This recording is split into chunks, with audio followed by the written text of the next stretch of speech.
agresyon sa kanlurang Asya at sama-sama nating susuriin kung paano ito nakakaapekto sa ating lipunan, ekonomiya at kinabukasan bilang isang bansa kasama ang ating panauhin para sa hapong ito.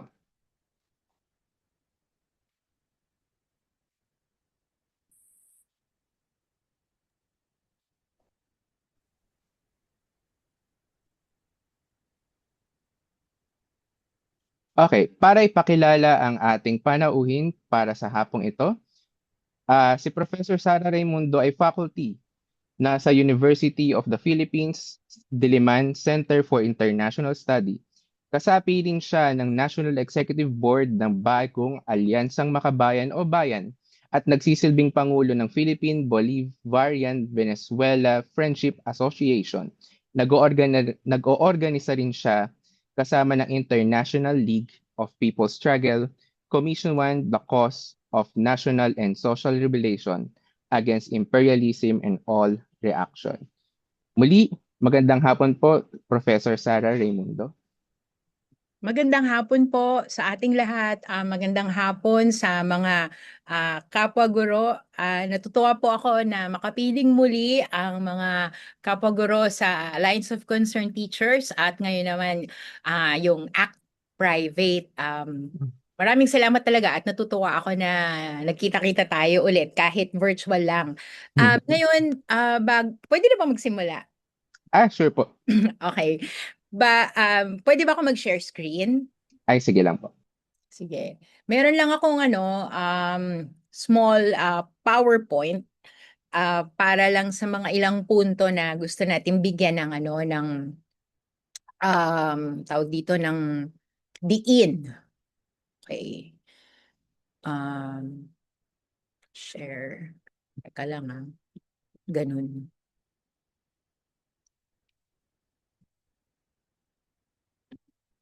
Ayun.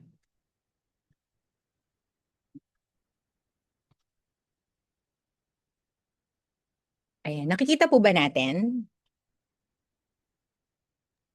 Nakikita po. Yes po. Okay, sige. Ngayon, ang gagawin ko, play. Sige. So, simulan ko na. Anong oras na ba?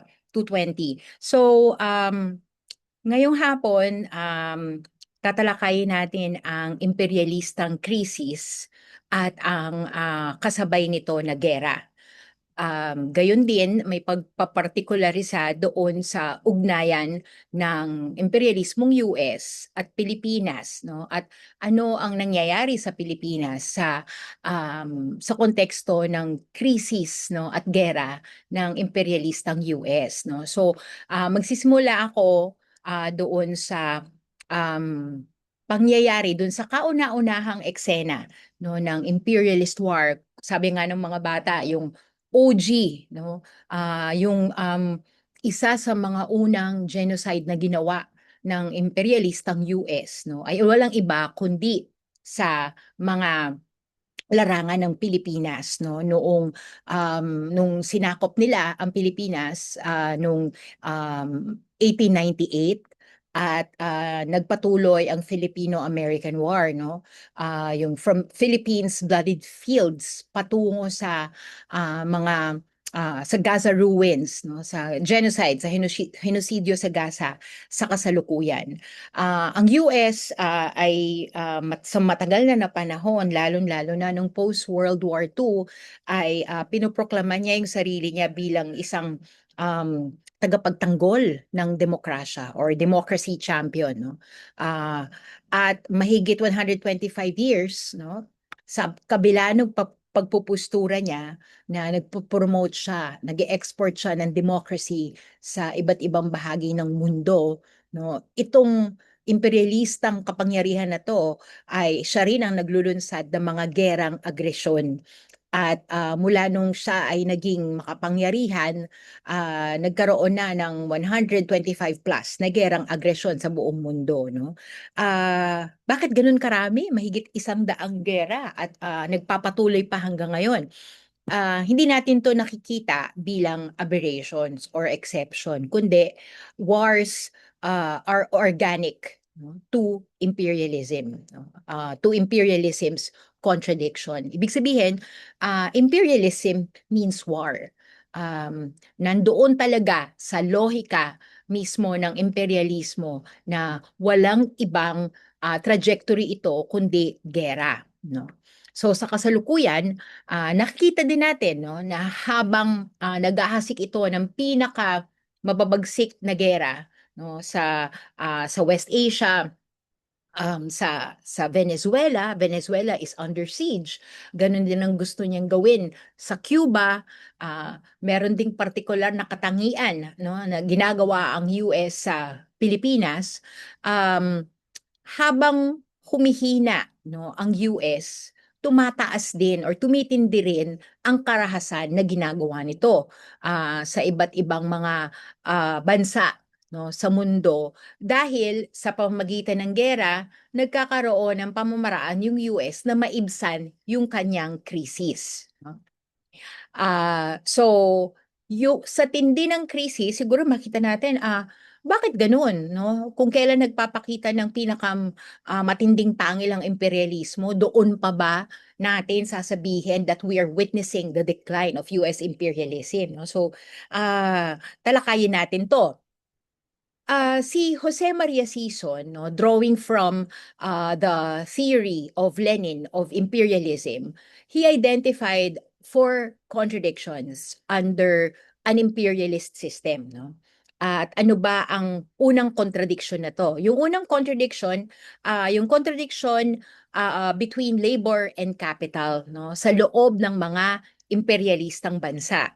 So ito yung fundamental class contradiction sa pagitan ng working class at yung mga monopoly bourgeoisie sa mga abanteng kapitalistang estado, no? At ang ganitong klasing tunggalian sa pagitan ng kapital at paggawa ay lalo pang umiigting dahil sa krisis, no? So nagkakaroon kasi ng kawalan ng trabaho, ng pagtitipid or austerity, mga tendensiyang pasista, no? At pinalalang pagsasamantala.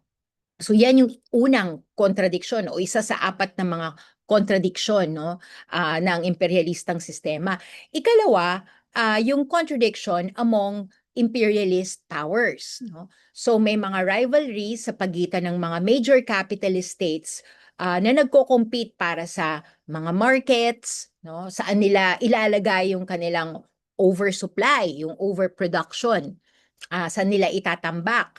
At syempre, naghahanap din sila ng mapagkukunan ng raw materials. Sa kasalukuyan, gustong kompetensyahin ng US, no, kundi man talunin ang China sa kanyang pagiging economic superpower at sa kanyang leading role, no, in terms of high technology. No, malayong-malayo na yung narating ng China sa ganung aspeto, sa AI, no, sa development ng technology, sa pagmimina ng mga rare earths, no, at pagtransforma nito sa iba't ibang klase ng teknolohiya katulad ng solar at iba pa, no? So malayo yung agwat, kaya sa kasalukuyan matindi rin yung ginagawang kompetisyon ng US sa China o yung tinatawag na containment.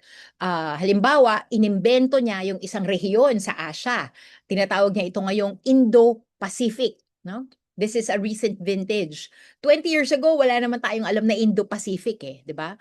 Pero ngayon, nirarally niya yung iba't ibang bansa sa Asia, no, in order to encircle China and to contain China, no, para bansutin, ang gusto niya bansutin yung pagiging superpower ng China, no, kasi nga meron silang contradiction, nagkokompetensya sila.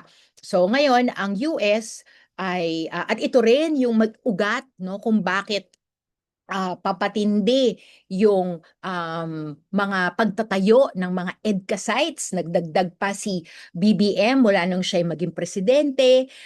This year, we witnessed the largest balikatan exercises attended by delegations from different countries. No, hindi na lang siya shoulder to shoulder between the Philippines and the United States, no? So nabalitaan din natin yung Luzon Economic Corridor na i-conceptualize or itinayo o pinirmahan noong 2024. At ngayon pinag-uusapan na dito pala yung 4,000 acres, no, ng Luzon Economic Corridor, that's roughly equivalent to 1,000 hectares na itatayo sa Clark Air Base, kung saan dun yung tinatanaw na AI hub, no? Ang tawag nila AI hub o yung Pax Silica, no? Mamaya talakayin natin 'yan. So yun, no, yung pagmimina ng rare earths katulad ng cobalt, ng nickel at iba't iba pa, no, hindi lang sa Mindanao, gayon din sa Palawan, no, sa iba't ibang location sa Pilipinas, no? So nagko-compete din sila sa investment fields, strategic routes katulad ng Strait of Hormuz and spheres of influence. So yung contradiction, yung inter-imperialist contradiction explains trade wars, yung nabanggit kanina sa introduction, yung proxy conflicts, no, yung halimbawa yung panggigera, yung gera sa pagitan ng Russia at Ukraine ay panggigera talaga, panguupa talaga ng gera ng US, no, sa isa pang rival nito na Russia. At syempre, nandun yung ever-present danger of an inter-imperialist war. So sa ngayon, lagi itong pinag-uusapan sa pamamagitan ng US-China tensions kung saan tayo nagiging flashpoint kasi dito nagtayo ng war infrastructure ang US mismo sa Pilipinas, no? Nabanggit natin yung proxy war ng US sa Ukraine, yung NATO expansion, no? Gusto niyang palakihin pa yung NATO at saka yung formation ng iba pang mga blocks, no, ng NATO. Ang ikatlong contradiction ay sa pagitan ng mga imperialistang bansa, imperialist powers, at ang mga aping taong bayan, no, ng mga malakolonya at mga kolonya or oppressed nations. So itong ganitong klaseng contradiction, yung principal contradiction sa karamihan sa mga kolonya at mala-kolonya, no? Ibig sabihin, pag sinabi nating principal contradiction, yung contradiction sa pagitan ng a semi-colony like the Philippines and an imperialist like the United States is the principal contradiction. It continues to shape our economy, our political life, our government, and education, no, our basically cultural life, no. So nandito rin yung isang feature na yung struggles against colonial, semi-colonial, and neo-colonial domination, makikita natin sa mga national liberation struggles, anti-occupation resistance sa Palestine, no, halimbawa, yung pagtatanggol ng soberanya ng Iran at mga kilusan para sa soberanya. Sa Kenya, halimbawa, meron ding mga bansa na nagtatanggol ng kanilang mga soberanya sa pamamagitan ng kanilang mga anti-imperialist governments katulad ng Venezuela, Iran, Cuba, DPRK, and so on, no? Ang ikaapat ay yung contradiction between imperialism and countries pursuing socialism or independent national development. So nabanggit na natin to kanina, states and movements resisting integration into imperialist domination, whether through socialist construction or, example nung sinasabi, yung mga gobyerno na kanilang iginigiit na sila ay tumatahak ng isang sosyalistang landasin ay ang Cuba, no? Gayon din ang Venezuela, gayon din ang North Korea, no? Meron ding mga sovereign anti-imperialist states katulad ng Iran, bagamat hindi sosyalista, pero yung kanilang gobyerno ay nagtumatahak ng isang pag-unlad na anti-imperialista mula nung revolution nila noong 1979. So, So habang may ganong klasing contradiction ang imperialismo na tinilad-tilad ni Jose Maria Sison sa apat no, na klase para mas maintindihan natin. At habang binabanggit ko to, gusto ko na ring mag-promote ng book launch ni Kajoma mamayang 7 p.m. Sana naka-register na kayo doon. Kasi ito na yung meron akong slide no, hinggil doon, The Little Book on Fascism, no, and how to fight it, no. Napakagandang little book, parang The Little Red Book of Fascism, no. Sana makapunta kayo mamaya sa webinar 7:00, isi-send ko yung link, no. Ano ang kinalaman ng imperialismo sa pasismo, no? Ano yung ugnayan nila? Marami nagsasabi na ang US imperialism can no longer rule in the old way, no? Pero kung iisipin natin, anong old way? Wala namang old way. No, 1901 pa lang, ang tindi-tindi na, 1902, 1903, yung Philippine-American War, sobra-sobra yung inexact na violence. No? In fact, it's genocide no, ng US sa Pilipinas at sa iba pang mga bansa. No? Grabe yung pasismo na talagang naghasik siya ng pasismo no, sa mga kolonya no, at malakolonya nito. Ano ngayon yung silbi ng pasismo sa imperialismo or isa rin bang system ang pasismo katulad ng imperialismo? So ang imperialismo ay ang monopoly stage ng capitalism, no? Mga monopolyo na, no? At in this monopoly stage, inevitable yung crisis and war. No? Ngayon, para maibsan yung crisis, yung mga imperialista, yung mga oligarchs, no, ginagamit nila ngayon ang pasismo. No? So, ang pasismo ay ang iron fist ng imperialism. No? Kumbaga, pwede nating sabihin na ito ang tool ng imperialismo para mapahaba pa ang kanyang kumbaga lease in life no sa pamamagitan ng um, maraming mekanismo no halimbawa nagagawa ng pasismo na um, i-repackage yung mga grievances ng mga tao at pagmukain na gusto niya naiintindihan niya ito at babaguhin niya ito, no? Pero sa totoo lang, ito yung tinatawag na populism, no? Yung mga popular sentiments, yung mga tao na ayaw na sa kahirapan, pagod na sa mga mapang-api, no? Sa mga kapitalista, sa mga landlords and so on. Pagkatapos, kumbaga parang si President Duterte noon, sinasakyan niya, no? Itong mga ganitong klasing grievances ng mamamayan, no? Pagkatapos, ipipresenta niya yung kanyang sarili bilang isang alternatibo, no? Ngayon kailangan nating masapol na ang pasismo ay hindi talaga galing sa mamamayan, no? It's not organic from the people, but fascism is how the ruling class, no, is able to basically save imperialism or try to extend imperialism while it is in crisis. So it creates fascism, no? So ito yung example ng mga imperialista, mga pasista, no? Of course, nakita nyo si Donald Trump, no? Tapos nakita nyo dyan si si Netanyahu, dito sa may bandang baba, nung nakaraang siglo, no, nandiyan si Mussolini, no, at saka si Hitler, no, mula sa Italy at Germany. Sila yung sikat no, ng mga pasista.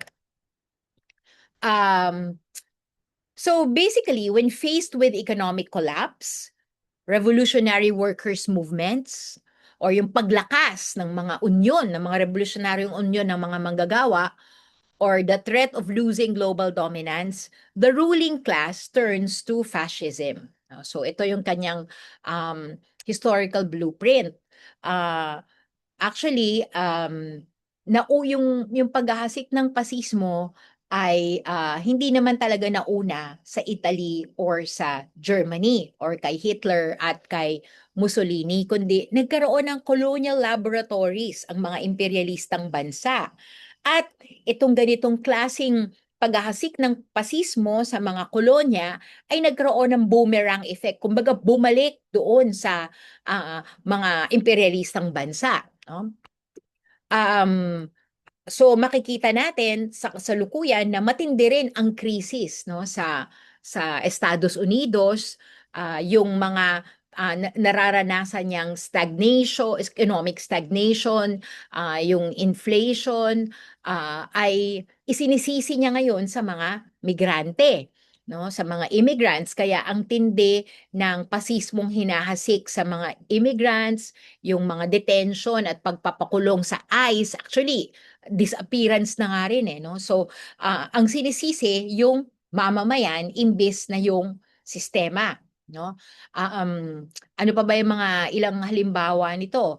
Syempre sa mga imperialistang bansa, bukod sa sila ay patuloy na nagpa-plunder ng mga bansang gusto nilang sakupin or countries na under their siege, no? Hindi naman nila ginagamit yung ninanakaw nila, no? Yung mga ninanakaw nilang dagdag na halaga or value mula sa mga bansa, yung raw materials, yung kita from war para pagandahin yung buhay ng kanilang mga mamamayan, no?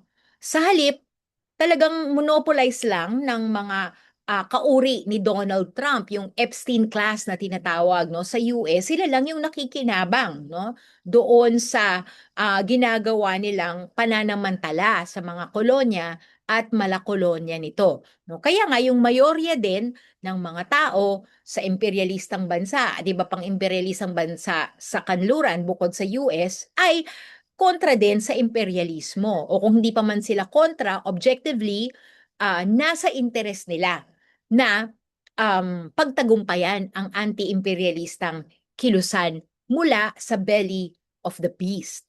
So, konting-konti lang talaga yung nakikinabang dito sa sistemang imperialista na to na nasa matinding krisis sa kasalukuyan. No? So, tingnan natin, no? Ano-ano na ba yung mga pamamaraan ng imperialismong US no para maghasik ng pasismo at maghasik ng gera. Gumawa ako ng table para lang makita ninyo, hindi na natin iisa-isahin no, pero hinati natin sa apat na kategorya no, mula colonial and early imperialist expansion. So ibig sabihin pre-1945 bago ito maging superpower yung US after World War II, no? So dito makikita natin, sinimula natin sa 1776, no? So pag sinabi nating CC, ibig sabihin nun colonial conquest, yung MI military intervention, ang RCI regime change at COI covert operation. So these are the mechanisms, no, imperialist mechanisms, no, na ginagamit ng US para maghasik ng gera at pasismo sa mga bansa. So makikita ninyo iba't ibang location, global, no? Global ito. So from indigenous North America, 1776, no? Dumating ang mga European settlers, particularly yung mga galing sa Netherlands, no? Ganun din sa basically Europe at in-encircle nila yung mga indigenous peoples, yung mga Native Americans sa US, no?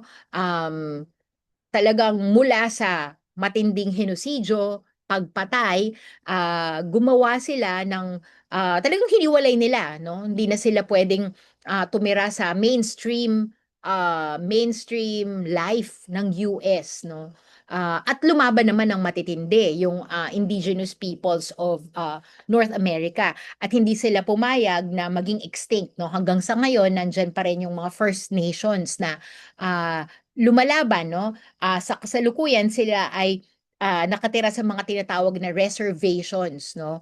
Parang kumbaga sa atin yung militarization sa kanayunan that involves hamleting, 'di ba? Hamleting and yung dinidisplace nila, no?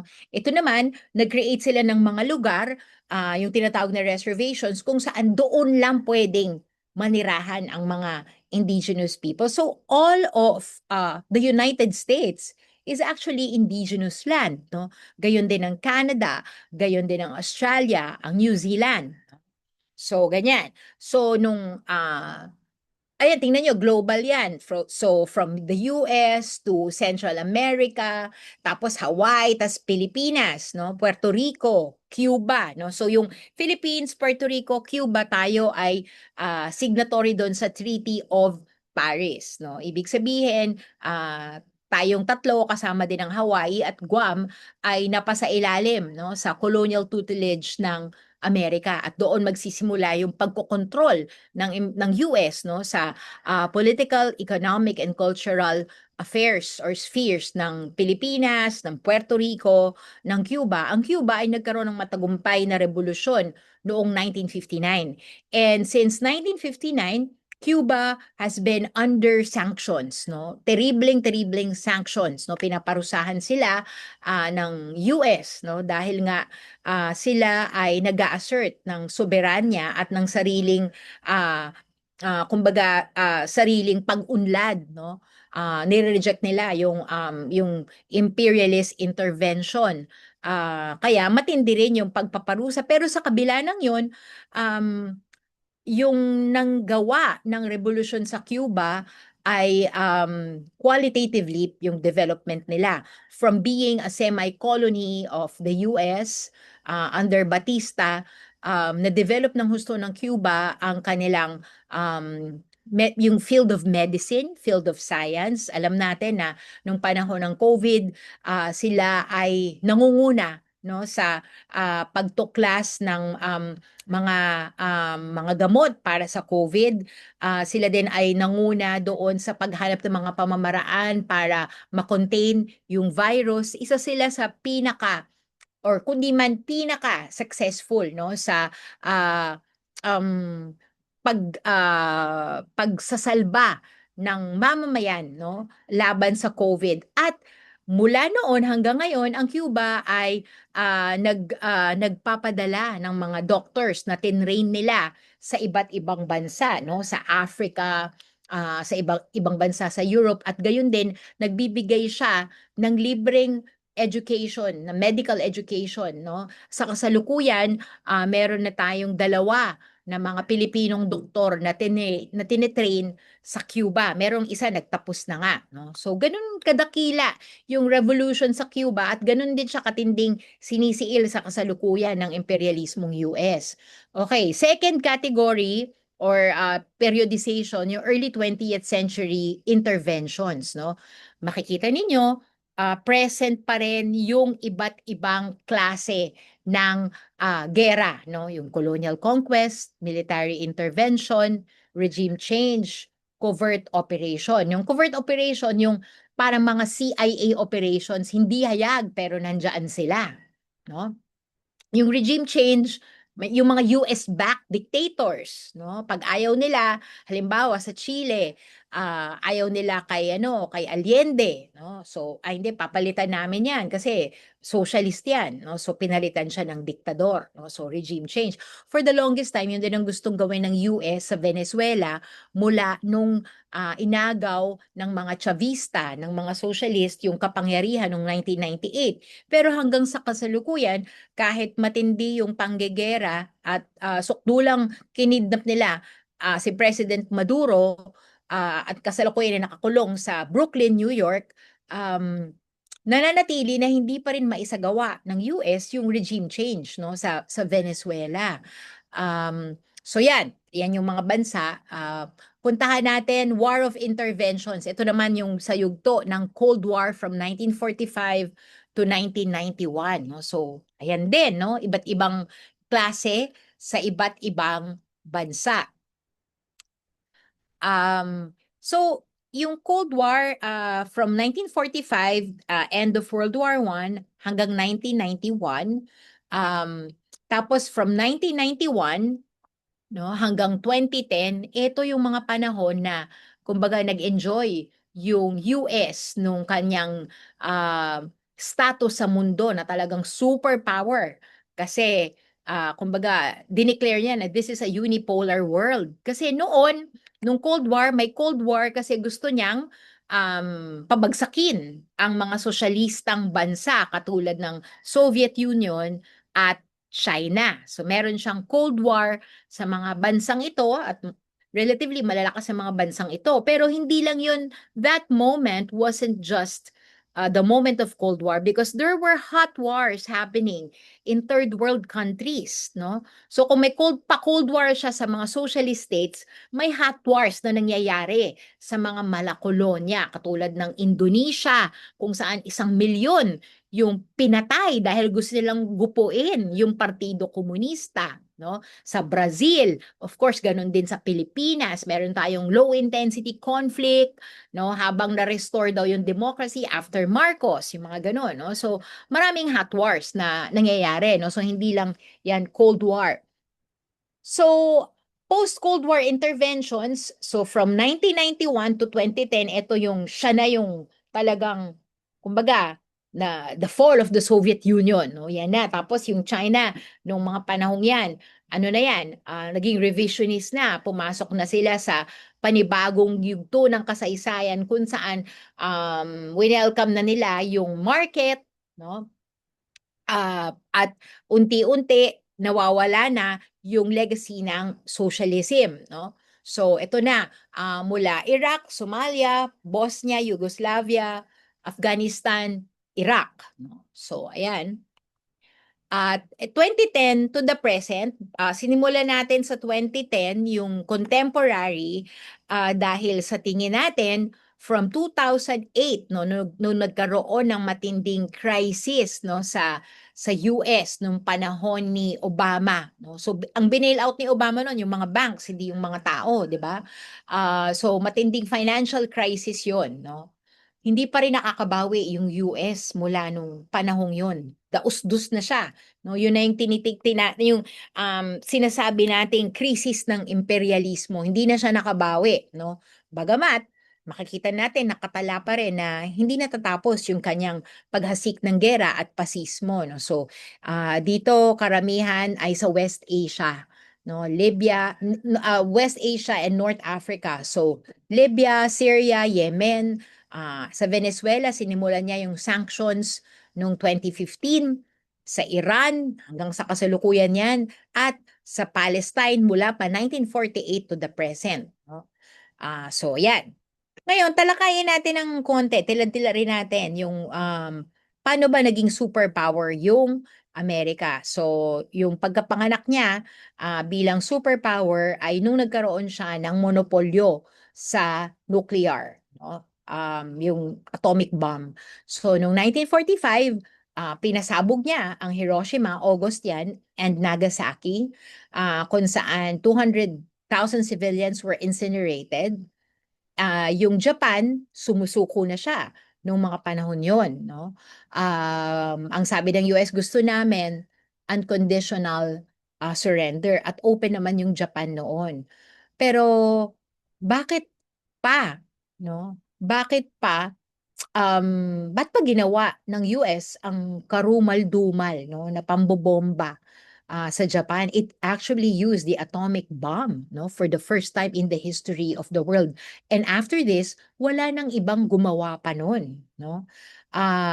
Kasi ang totoong target niya ay walang iba kundi ang Soviet Union o ang USSR. Gusto niyang ipakita na mas makapangyarihan ako kaysa sa USSR kasi ito na ang atomic bomb. Bobombahin ko no para sumuko na ang mga sosyalista. So kaya niyang gawin 'yon. Kaya niyang pumatay ng libo-libo and actually hindi lang 200,000 ang mga naging biktima ng Hiroshima at Nagasaki at hanggang ngayon meron pa ring mga Hapon na nabubuhay na who still suffer the consequences of that fatal bombing, no? And hanggang ngayon, even yung bansang gobyerno ng Japan, hindi pa rin sila nabibigyan ng reparations, no? Or ng US pa, wala pa rin. Ngayon, bukod doon sa yung birth niya as superpower and may monopolyo sa sa nuclear, nung post-World War II, itinayo din ng US ang Bretton Woods o yung International Monetary Fund and World Bank. At ano yung purpose nun? Kung babalikan natin yung inalarga ng kasaysayan mula sa pagtatayo ng World Bank post-war, gusto lang talaga ng US na magkaroon ng dollar dominance. So lahat, it's the global currency, di ba? Lahat dadaan sa i-measure yung value ng pera sa pamamagitan ng dolyar. No? Makakabili ka, makakapag-trade ka lang through the dollar. So, ganon. Tapos, bukod sa dollar dominance, nagkaroon din ng Marshall Plan para ma-address din or maging captive din ng US ang Europe. No? Hindi lang yung mga, kumbaga, pati yung mga kapareho niyang imperialistang bansa, gusto rin niyang gawing captive. At nagtayo din siya ng 800 bases sa 80 bansa sa buong mundo, no? So, walang ganyang bansa, no? Walang ganyang imperialistang bansa hanggang sa kasalukuyan na nagpapanatili ng daang-daang base militar sa iba't ibang bansa na tahasan at direktang paglabag sa soberanya ng mga bansa na tinatayuan ng US bases, no? So, bagamat merong tinatawag na rivalry, hindi natin masasabi na pantay, no, yung mga rivalry na ito. To this day, the US remains to be the number one imperialist power, if only because of its bases, no, at yung kanyang global militarism, no, na ginagawa, no. Matindi siyang manggera. Walang kaparis, no, ang US sa larangan na yan. Kung balikan din natin, gusto ko lang mag-focus ng konti sa ilang mga case studies dun sa mga dinaanan nating tables, no, ng US Wars of Aggression and Fascism. Since 1945, nagkaroon na ng 80 plus na coup attempts, no? Yung iba successful, yung iba hindi, ang US, no? Pero let that sink in. Since 1945, 80 coup attempts. So, ibig sabihin, yung US ay sa tingin niya, no, meron siyang karapatan na i-determine yung magiging kasalukuyan at magiging kinabukasan ng mga bansa. Pag hindi niya type ang isang lider, kahit na binoto ng mga taong yon, gigipitin niya at magkakaroon siya, magsistage siya ng mga kudeta, no? At isang halimbawa noon ay yung kudeta na ginawa niya kay Mossadegh noong 1953, no? Si Mossadegh ay isang Iranian prime minister na nag-nationalize ng oil when he became prime minister. Ang isa sa kanyang major projects is to nationalize the oil of Iran. At nagalit ang US dito, no? Kasi gusto niya syempre ng monopolyo ng oil sa Iran. So hindi siya papayag na gamitin ng mga Iranian ang kanilang langis para sa kanilang sariling pag-unlad. No? Para sa US, napakalaking kasalanan yan. Kaya kinudeta niya at pinalitan nung Shah of Iran, no? Si Shah Pahlavi. Ganon din ang nangyari noong 1954, a year after sa Guatemala, si Arbenz, no? Nandiyan sa Guatemala yung isa sa pinakamalaking kumbaga agribusiness venture, yung United Fruit, kung saan very exploited yung mga wage workers, no? Si Arbenz. So matindi yung feudal, yung semi-feudal exploitation, matindi yung paghahari ng mga komprador, ng mga landlords din. Kaya si Arbenz, yung presidente noon, sabi niya, ang gusto kong mangyari, kung si Mossadegh, nationalization of oil, si Arbenz, sabi niya, gusto ko ng genuine agrarian reform. Gusto kong magkaroon ng land redistribution, no, para masagot yung problema ng unrest among the workers, the farm workers, and the peasants, no, at maiwasan na yung mga matinding pananamantala at pagdudusta, kawalan ng dignidad ng mga manggagawang Guatemalan sa isang sa isang agribusiness farm katulad ng United Fruit, no?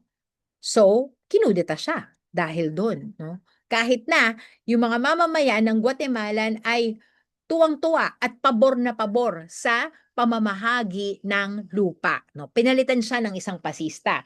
Nabanggit ko na pinalitan din si Salvador Allende noong 1973 ng isang Pinochet na parang si Marcos, no? 300,000 katao yung napatay ni Pinochet sa kanyang pagiging presidente. Samantalang, yung hindi naman nag-succeed ay yung Cuba. No? Cuba resisted. Napakadakila ng Cuba since 1979. Ano na yung mga napagtagumpayan ng Cuba? Yung Bay of Pigs o yung pagta-target, no, sa Cuba. At si Fidel Castro, yung leader ng Cuban Revolution, nakasama yung Argentinian and internationalist na si Che Guevara, nag-guerrilla sila, di ba? Nag-guerrilla warfare sila. At nung maging presidente siya, nagkaroon ng 600 plus, yung covert operations, no? 600 plus na pagpatay sa kanya, no? The whole time, 1959 to, I think he died around 2013, if I'm not mistaken, no? Mahaba ang naging buhay ni Fidel at buong panahon yon na siya ay minahal ng mga Cubano, no? 600 uh, death plots against Fidel Castro. And he died of natural causes. No? So makita mo yung pagmamahal ng masang Cubano sa kanya, talagang pinrotektahan siya. No? At malaking sampal yun sa US na hanggang ngayon nakatindig pa rin ang Cuba bagamat ginigipit at hindi nila nagawang patayin ang leader ng Cuban Revolution. Okay. Nabanggit natin na napakatindi ng wars of aggression, pero magtuon din naman, wag lang isang hindi lang tayo one-sided, no? Kailangan tingnan natin yung totality, no? Tingnan natin na kung aaralin din natin yung kaninang mga tables na pinakita ko, hindi lang siya basta gera, regime change, covert operations, etc. Meron ding ma-observe tayo dyan na pattern of defeat, especially in the major wars launched by the US. No? Halimbawa, yung conflict noong 1950 to 53, yung sa Korea, nung pinaghiwalay niya. Kaya merong North and South Korea. The Korean War was actually instigated by the US because it was his way of trying to assert its hegemony in East Asia. Ano ang naging outcome ng Korean War? Stalemate. Stalemate ito. Hindi niya napagtagumpayan ang North Korea, nagupuin ang North Korea. No? Bagamat, milyones ang namatay, no? ng mga tao nung panahon to.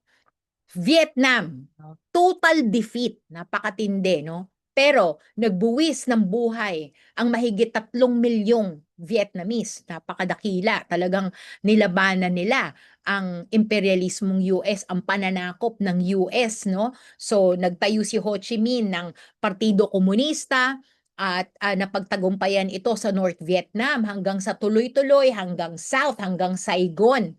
No, the fall of Saigon at itinayo nila ang bandera ng pambansang paglaya, no? So, isang napakaliit na bansa, no? Isang bansang napaka-inferior in terms of military technology, military infrastructure, pero natalo niya, no? Natalo niya ang US not just ideologically, it was the first time, for the first time unprecedented ito, buong mundo galit sa US, anti-war, the anti-war movement, no? The anti-imperialist anti-war movement was founded, no, during the Vietnam War. At marami tayong mga first quarter storm activists, no? Naging aktivista sila. Halimbawa sila Dr. Judy Taguiwalo na kasama natin sa Alliance of Concerned Teachers. Maraming mga veteranong aktivista na lumaban kay Marcos na namulat nung sila ay nasa kolehiyo dahil sa Vietnam War, no? Tinindigan nila. Kaya makita natin kahit matindi ngayon yung atake sa Palestine, atake sa Iran, dapat tinitingnan din natin yung ano yung nagiging paano umuunlad yung kamalayan ng ating mga kabataan, no? Kasi ito rin ay hindi lang dapat natin tingnan yung lungkot, the gore of war, pero kailangan maging pagkakataon din ito na ma-develop yung anti-imperialist, anti-war consciousness. Kasi itong mga kabataan na to na tumitindig para sa Palestine, para sa Iran, para sa Lebanon, at yung mga gera ng US sa mga bansang ito, sila rin ang titindig para sa pagpapatuloy, no, para sa pakikibaka natin sa pambansang paglaya. Afghanistan, ayan, matindi yan, chaos. But after 20 years, no, nag-retreat sila. COVID 2020. That was very embarrassing. One of the most embarrassing defeats of US, no? At gumastos diyan ang US ng $2 trillion. Iraq, nanalo yung insurgency, no? Trillions din ang nawala sa US dahil sa kanyang gera sa Iraq. Sa Ukraine, nabanggit nyo kanina, stalemate yan. Hindi mo masasabi na natalo na definitely hindi natatalo ang Ukraine against Russia, no? Pero sinasabi nila stalemate, no? Pero mahirap eh. Hindi mo talaga matatalo yung Russia, ngunit meron ng 500,000 casualties, no? Diyan. Okay, proxy failure. So sabi natin, mahilig siya sa proxy war, pero marami din sa mga proxy na yan ang nabigo, no? Yugoslavia.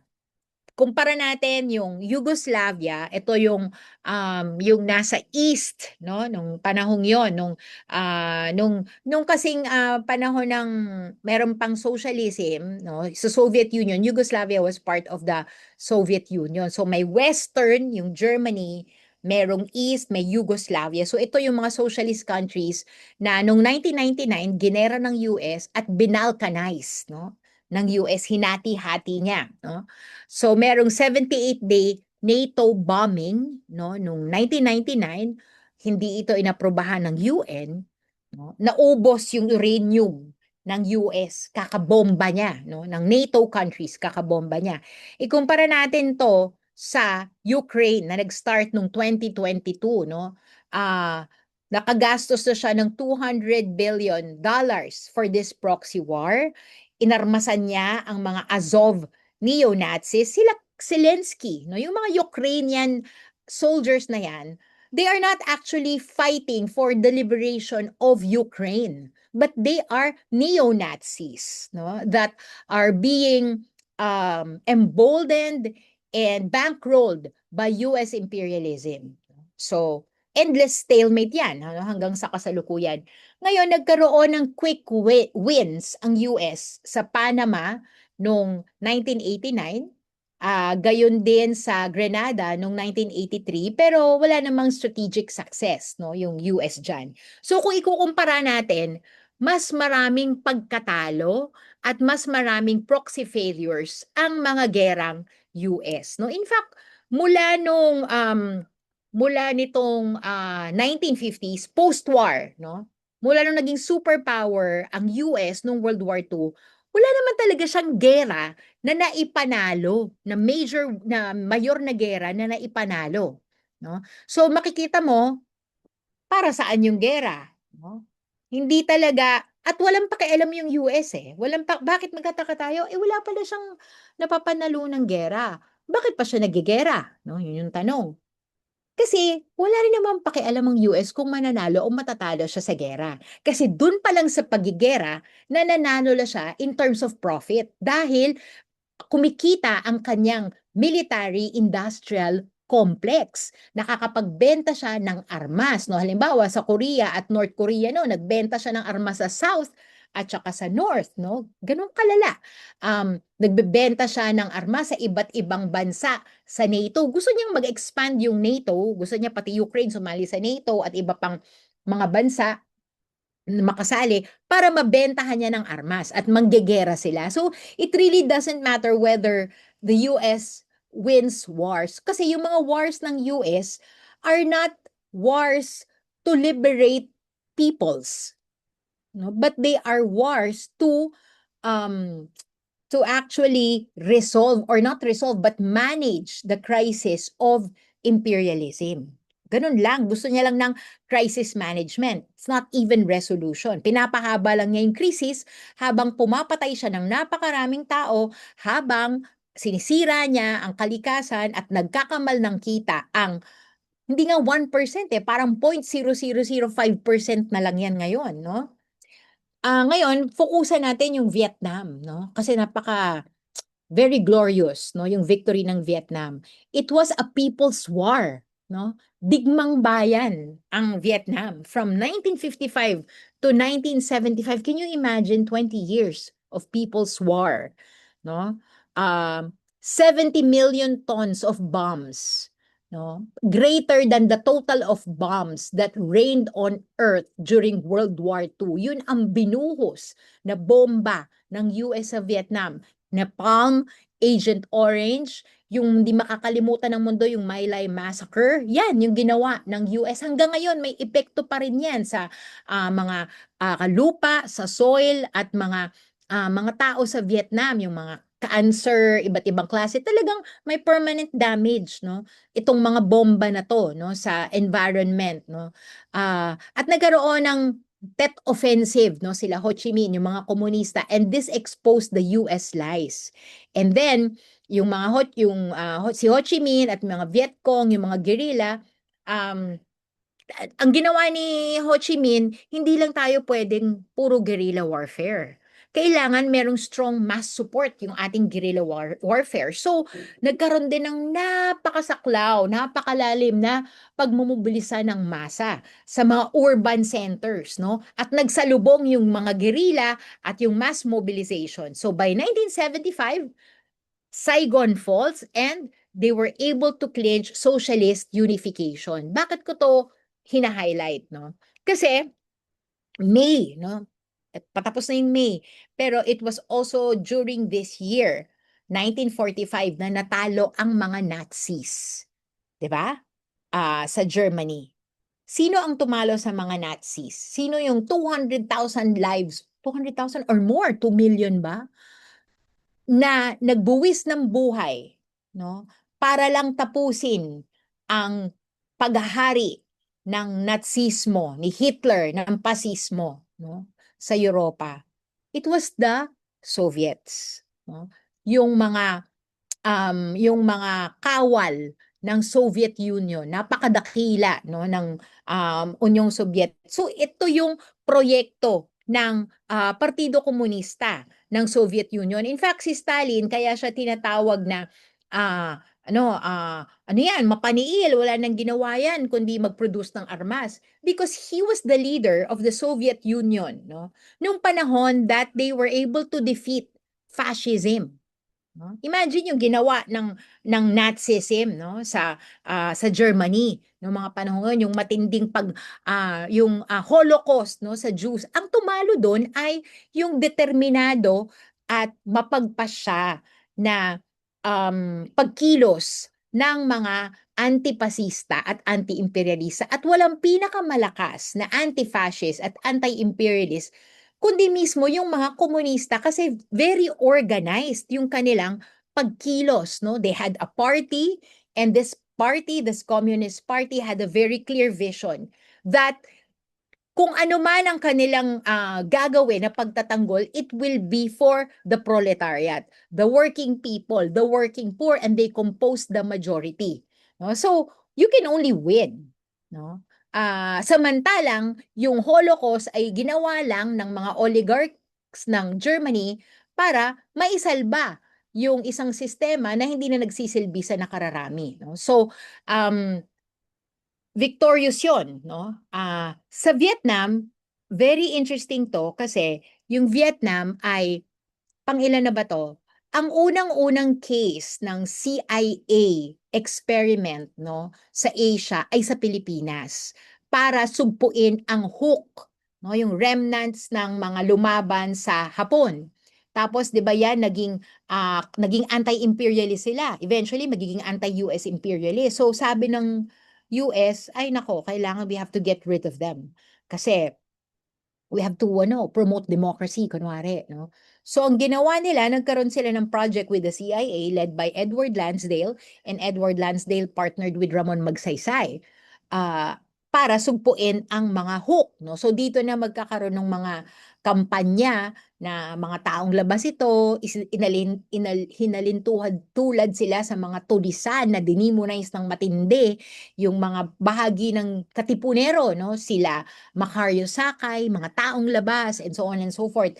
Matinding pananakot, no? Hindi lang sa mga hook mismo, inuna nila yung mga sibilyan, yung mga sumusuporta sa hook, no? Ganon yung ginawa nila. Tapos, nung nagtagumpay sila, inawardan nila ngayon. Kailangan ma-awardan natin yung ating sidekick, si Magsaysay, ginawang presidente. Kaya nga 'di ba si Magsaysay ay father of democracy, no? Dahil siya ay sidekick ng CIA ni Edward Lansdale, no?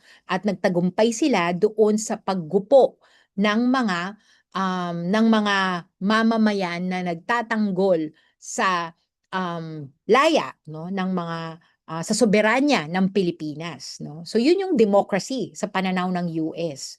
Um, Tapos nung nakita nila okay yan, na okay gamitin din natin yung mga in-experiment nating iba't ibang mechanisms of torture, no. Sa Indonesia naman, kasi dumadami na rin yung mga communist dyan. So, ginamit nila sa Indonesia. Nabanggit ko na kanina yung Malagim, no, noong 1965, the Jakarta method, yung ginawa nila. Talagang matindi yun, no? Halos 1,000,000 yung namatay, pinatay, nilagay sa mga tangke, sinunog, malala talaga. Nagtagumpay sila. Tapos nakita nila, sa Brazil din. No, may mga dyan, may mga subversibo, mga komunista, gawin din natin. Nagtagumpay na naman. After that, punta sila sa Vietnam o dito kasi to si Ho Chi Minh no? Pagdating sa Vietnam, talo. So anong meron yung Vietnam at bakit yung ano ibig sabihin? Mahina yung mga Pilipino, mahina yung mga Indonesians, yung mga Brazilians. No? Katulad nung paggupo ng Nazism sa Germany at ang gumupo dito ay mga Soviets, no? Ang pinagkaiba ng Vietnam ay wala sa lahi, wala sa ethnicity, wala sa blood or whatever essentialist characteristic. But back then, Vietnam had a very strong communist party, which the Philippines at the time and Indonesia and Brazil at the time did not have. Yun yung factor. No? So, makikita yung mga organisadong pagkilos na tumalo sa pasismo at gera ng imperialista ay isa ring napaka-organisado, no, na partido ng uring manggagawa. At napatunayan na yan sa West at ganun din sa East or sa South, sa Global South, sa atin. No? So yun yung winning formula. You really have to be an organized party of the proletariat. No? Kaya hanggang ngayon, ang US, titan nyo si Trump, no? At yung mga malakolonya nito, katulad ng Pilipinas, ano ang pinag-iinitan nila? Di ba mga komunista, yun mga kalaban nila. May counterinsurgency sila. Kasi alam nila na matinding threat talaga yan. No? Kasi sila ang tumalo historically, West, Global North, Global South, it is the communist parties that were able to defeat imperialism and fascism. So yun yung victory ng Vietnam. Ngayon, talakayin natin yung environmental catastrophe kasi hindi na natin pwede yang ma-ignore sa kasalukuyan. US wars, they poison the earth. No? Banggit na natin yan, yung Agent Orange pa lang, 400,000 deaths. 20% of forests in Vietnam gone.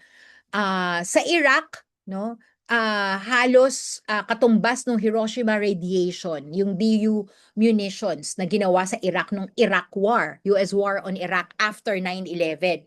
Afghanistan, 21 million gallons fuel spills. Can you imagine, no, yung napakatinding impact nito sa karagatan, sa mga tubig. Sa Gaza, 67,000 plus bombs na nadagdagan pa yan at white phosphorus, no? Ang lala.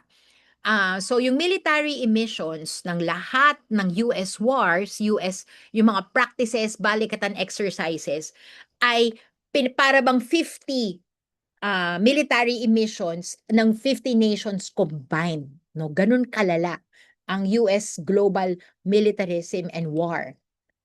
Yon. So pasukin natin ngayon second part na to, second and last part, yung US global militarism at yung impact niya sa Pilipinas, 'di ba? So, ano ba yung implications nito sa Pilipinas at sa mas malawak na rehiyon? So, yung balikatan, often it's framed as an alliance, maintenance, disaster preparedness, regional defense cooperation. No? Parang ganun lang yung balikatan. And this framing, we should say it directly, it's an ideological cover. We must understand the exercise historically. It is the continuation of the same imperial relationship inaugurated by the 1898 US conquest of the Philippines. No? Maaaring nagbago yung mga forms, no? From direct colonial occupation to rotational military presence, from permanent bases to so-called agreed locations, from occupation forces to interoperability frameworks. No? But the strategic logic remains. No? It's the same. Philippine territory functions as a geostrategic asset within US projection across Asia. No? And this year, yung Tomahawk launch crystallizes that reality. So yung the Typhoon system significance lies not simply in its technical capacity. Meron ng Typhoon system na in-install yung US no dito sa Pilipinas sa Lawag. Hindi lang siya yung yung significance niya hindi lang dun sa technical capacity. But what does it signal politically? What does the Typhoon missile signal politically? That the Philippine territory is being normalized as a launch platform for long-term range strike capabilities in a future regional war. So ang tanaw nito, ang projection nito, magkakaroon talaga ng gera.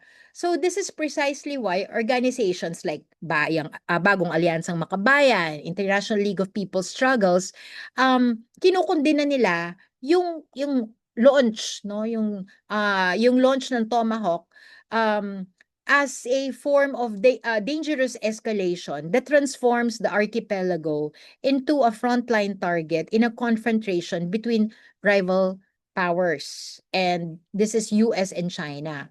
So, ganun yung nangyayari. And balikatan does not stand alone. Together with Salaknib, narinig niyo na yung Salaknib, 'di ba? Salaknib is an Ilocano. Sino yung mga Ilocano dito? Ibig sabihin, shield, no? Yung mga permanent infrastructure are enabled by EDCA, no? It forms a continuous process of military embedding. So, missile systems, logistics hubs, fuel depots, expanded access corridors, these are not temporary arrangement, but they are the material architecture of imperial permanence. No? So, yung Salaknib will be using yung mga ibang mga infrastructure ng balikatan para, kunwari, pag may disaster management, pag merong mga pagbibigay ng ayuda, no? Pero pag pumunta ka sa kanayunan, takot na takot 'yan kapag magbibigay na ng mga ayuda, no, yung mga militar, yung mga farmers sa kanayunan, takot sila kasi pag nagbibigay na ng ayuda, pag paparating na yung mga truck-truck na ayuda, kasabay nun yung surveillance. Sinusugod yung mga bahay nila, chine-check, may mga NPA ba kayong tinatago diyan? Ganun katindi ang militarization sa kanayunan. So this is why militarization is escalating globally. Bakit? Now, why is militarization escalating globally? Because the United States secures supply chains. It wants to control trade routes and prepares for conflict. No? So one way to understand this is through the first island chain. Alam niyo na yan, di ba? Yung first island chain that it's stretching from Japan, Taiwan, the Philippines, down to Southeast Asia. So it is not just geography, di ba? It is a strategic line of containment and projection. Kumbaga, ito yung first island chain. Ito yung ano natin, pangontra natin. Ito yung salaknib, yung shield natin from China. Bakit? Hindi naman tayo ginigera ng China, no? But this is not limited to the Philippines. Sa Malaysia, yung US conducts exercises like CARAT, no? CARAT. It's focused on maritime security and naval coordination. Sa Indonesia, merong tinatawag na Garuda Shield, and it has expanded into a large-scale multilateral military exercise, parang balikatan. So, these are backed by formal frameworks. Ano yung mga formal frameworks na to? Defense Cooperation Agreements, EDCA. Intelligence sharing, interoperability programs, no? So if you take these together, they form a regional military network, and crucially, this is presented not as domination. Hindi naman sinasabi, ang tawag nila ay partnership. Ganun, no? So this is part and parcel of imperialist war. And at the same time, internal armed conflict, yung armed conflict sa loob ng bansa natin takes shape through people's protracted war. Digmang bayan, yung parang sa Vietnam. And it's being led by the New People's Army under the Communist Party of the Philippines. It emerges from landlessness, inequality, foreign domination, and state violence, no? And it is oriented not toward expansion, no? So, merong digmang bayan hindi para mag-expand, no? But toward national liberation and social transformation grounded in mass participation and the assertion of sovereignty and self-determination. So, yun yung pinagkaiba ng imperialist war and people's war. Yung gerang imperialismo at yung digmang bayan. Ang digmang bayan, isa sa ang Pilipinas sa mga merong digmang bayan sa Southeast Asia, no? At may digmang bayan na napagtagumpayan ng Vietnam, of course, na napagtagumpayan ang China noong 1949, merong mga digmang bayan sa Nepal, sa Cambodia, and so on and so forth, no? So, the connection between these formations is structural, no? Yung imperialist war and people's war. The same bureaucratic and militarized state apparatus that enables foreign military access also conducts counterinsurgency operations internally. Military training, intelligence systems, civil military coordination developed under disaster response frameworks, quote unquote, disaster response, are repurposed for surveillance and combat in rural and indigenous areas. Communities near military sites and training areas experience displacement, restricted mobility, and intensified surveillance. Civilian infrastructure is increasingly integrated into military logistics, making the decision between civilian life and military space increasingly unstable in practice, no? At makikita natin to doon sa hindi to mahihiwalay, no, doon sa fascistic consolidation dito, no, sa ating ang punto ko, yung imperialist militarization is inseparable from fascistic consolidation at home. At hindi makikita to napakalinaw doon sa Negros 19 massacre.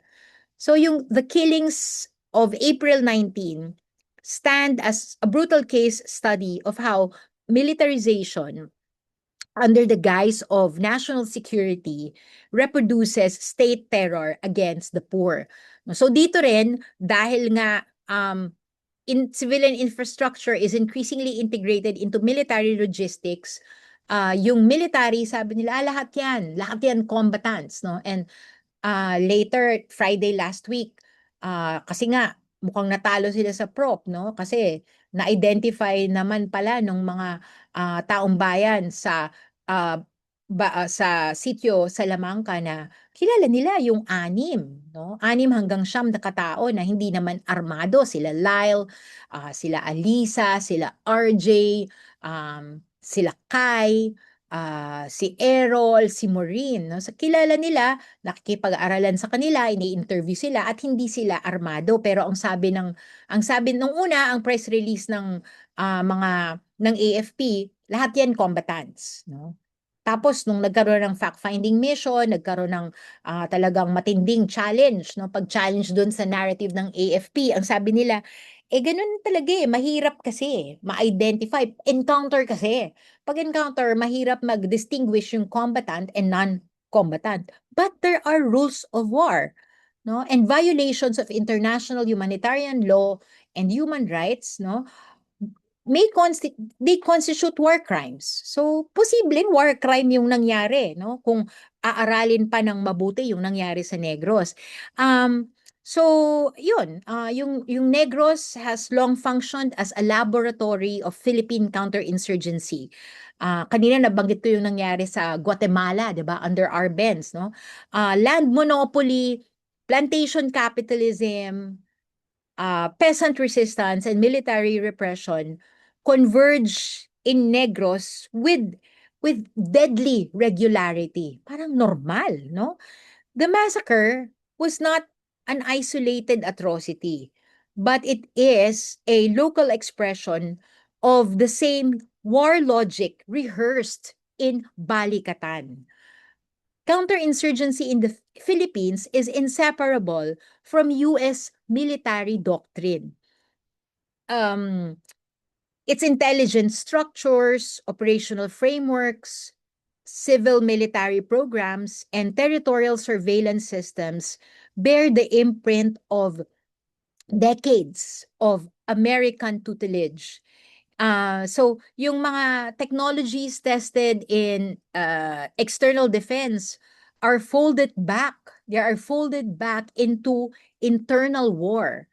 So, the same military apparatus trained for missile interoperability is deployed against peasant communities, labor organizers, and rural descent, even teachers, no? Teachers organizations like the Alliance of Concerned Teachers. So this is why Balikatan cannot be analyzed solely through geopolitics. It must be understood as part of a political economy of repression. So militarization secures the social order necessary for extractive development or imperialist development. It disciplines resistance to land conversion, infrastructure corridors, what else? Mining concessions, and foreign-oriented industrial restructuring. So in this sense, the Negros 19 massacre is tied directly to the economy. State violence clears the ground for accumulation. No? So clearly, counterinsurgency is class war. So kahapon dun sa relaunching ng Negros 19, may isang namamalakaya, no, fisherman na nagsalita.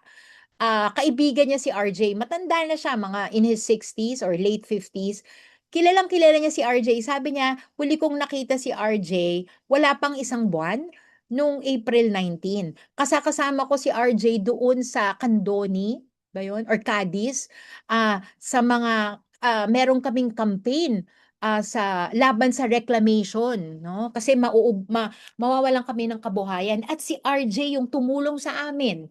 Gumawa ng mga papeles, documentation, bukod sa pagtulong sa kanila sa mga papeles, gumawa siya ng videos, nagsulat siya sa mga dyaryo, no, nilabas niya yung mga nangyayari sa yung kinakaharap ng mga pamalakaya in the face of reclamation. So, sabi niya, hindi ako makapaniwala na nag-armas si RJ kasi wala pang halos 1 buwan nung huli ko siyang makita at malaki yung tulong niya sa amin, no? So yung pagpatay kay RJ, yung pagpatay kay Errol na nag-organize din ng mga farmers, no, sa Hacienda Bedonia ay isang clearing ops ng mga militar bago pa man yung so-called encounter or massacre.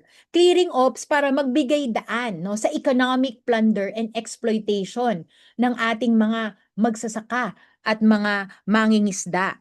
No? So, kaya natin sinasabi na yung itong counterinsurgency program ng gobyerno ay gera, no? Gera ng isang gobyerno na tumitindig para sa mga korap, mga naghaharing uri para sa oligarkiya laban sa mayorya, no, sa mga working poor, no, ng mga Pilipino. So, nangyari din nung May 6 to 8 yung ASEAN, no? Nagkaroon ng ASEAN dito sa Pilipinas, tayo yung nag-host at tayo ulit yung mag-host sa November, no? Bakit ba? Kasi nga tayo yung pinaka strongest ally ng US. Tayo yung star ally of US in Asia. And ASEAN, we must know, was built in the 1960s in order to contain communism in Asia. Meaning to contain national liberation struggles, it is super pro-US, no? Tinatawag na ASEAN. It is to align all Asian nations, no, doon sa interes ng imperialistang US, no? So basically, ano ba yung naging ano yung naging mga usapan doon sa ASEAN sa Cebu? It's just actually to manage the consequences of geopolitical instability without confronting its structural sources. They talked about, pumunta ako ng Cebu Nagkaroon tayo doon ng counter summit, People's Summit, no? People's ASEAN Summit. So energy security was one of their topics. It dominated the discussions, particularly the economic fallout of disruptions to oil flows through the Strait of Hormuz following the escalation of US-Israeli war against Iran. And so yung regional leaders have focused on emergency coordination, fuel price stabilization, ano pa ba? Food security contingencies, and maritime continuity. Yet, the framework remains narrowly managerial. So the war itself appears largely as an external shock to be absorbed rather than as the direct product of imperial coercion. So ASEAN is responding to the consequences of war while remaining largely silent on the structures of power producing war. No? So gusto niyang i-manage yung consequences ng gera, no, sa Iran. Pero ayaw niyang tukuyin bakit may gera? Ano ba yung struktura, no, which allows this war on Iran? So the same pattern appears in maritime security discussions on the South China Sea. Tinalakay din yan sa ASEAN. So yung mga leaders, they speak of de-escalation, ano pa ba? Renewed progress on a code of conduct with China, even as expanded US-Philippine military exercises, missile deployments in Batanes, and wider regional militarization continue to intensify. So in short, de-escalation is spoken in one register, de-escalation in yung ating contradiction or conflict with China, while escalation proceeds in another. So the proposal for an ASEAN Maritime Center in the Philippines brings this into sharper view. It is framed as technical coordination, maritime awareness, search and rescue, anti-piracy cooperation. But maritime space today cannot be separated from the wider contest over the South China Sea and the Taiwan Strait. So these are not neutral waters. They are already being reorganized through the U.S. Indo-Pacific military doctrines and concretized in forward deployment. So what looks like cooperation is unfolding inside an already militarized geography, and they wouldn't address militarism.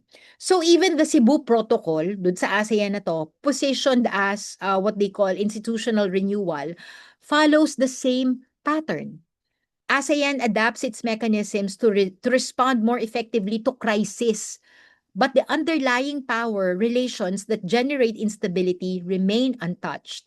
So the result is a form of governance that learns to operate within crisis without ever touching its source. Ganon yung nangyayari. So, um, para magagap natin yung broader significance nitong mga developments na to, balikatan, ano pa ba, ASEAN, we must situate them within the current US-Israeli war on Iran. So the war has never been or has never fundamentally been about nuclear weapons. It concerns sovereignty. Iran, ano ba yung historical crime ng Iran from the standpoint of US imperialism? It began with the assertion of control over its own resources noong 1953 and deepened after the 1979 revolution shattered US regional dominance. No? So its continued resistance represents a challenge to imperial assumptions that sovereign development outside Western control is impossible. No? Posible pala, no? Nakakalaban, no? Na kasi tingnan niyo hanggang ngayon lumalaban yung Iran kasi pala posibleng magkaroon ng autonomous development. And so this is why pressure against Iran has escalated from sanctions to blockade, from covert sabotage to open war.